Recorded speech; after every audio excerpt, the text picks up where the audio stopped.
The third type that we're going to talk about and delve into, these are the lackers. A lacker is lacking either a skill set or a mindset. If you're a parent, you're going to want to figure out which of the two it is.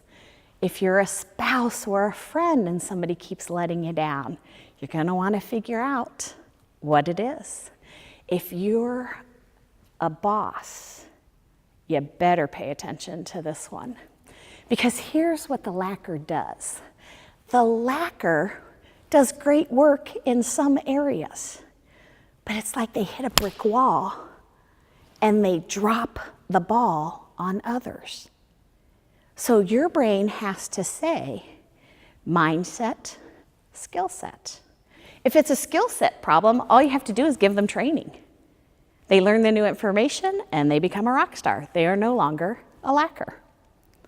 But if it's a mindset problem, training never works.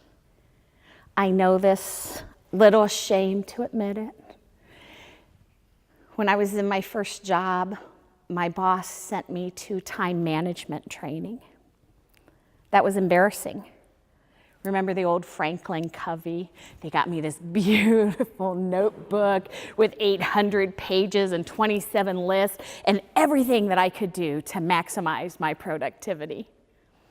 How well do you think that took? It wasn't me, and it wasn't a time management problem. There was a mindset problem. And to be quite frank, it was not a good job fit. Highly administrative, I was highly relational. I wasn't happy. And so it showed up in me dragging my feet and not being a rock star in some areas of my job. They never could figure out how to correct it because we never looked at the underlying cause. When I'm in my sweet spot, I'm very good at time management.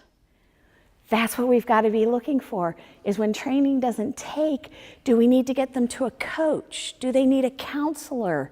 Do they need to do spiritual things? Whatever it is there emotional clutter? What's the clutter? Clear the clutter and set them up for success. And they can be rock stars and become high flyers. The fourth group that we're going to delve into this morning are the slackers. Now, here's the problem with slackers. They are one of two things. They are lazy. And that's what everybody tends to think about a slacker. You're lazy. And nobody wants a slacker in their life or on their team because you simply can't count on them. And I'm going to agree with you.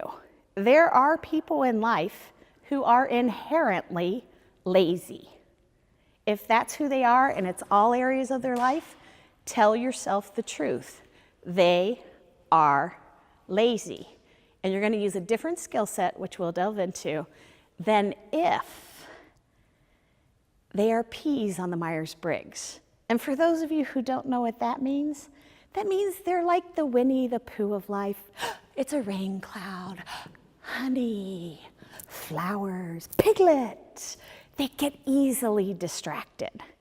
And they have this time warp continuum. We talked about high flyers. They get a job, they immediately chunk it out. They feel best when it's done, and then they need a breather. The peas take their breather ahead of time. They gotta think. For me, it marinates right back here. And I think, and I think, and I think, and then I get it. And as the deadline comes, I go, red alert, wake up, go, go, go. And I work like nobody's business. And I get it done. As long as there's a deadline. But without a deadline, if I tell you I'll do something, just gonna be honest here. If I haven't done it in 6 months, I don't feel like I've broken a contract. I told you I would do it, I will get to it.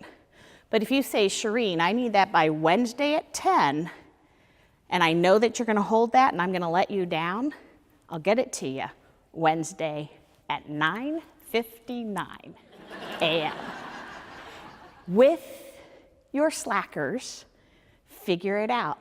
Lazy or motivated by deadlines and in desperate need of firm boundaries.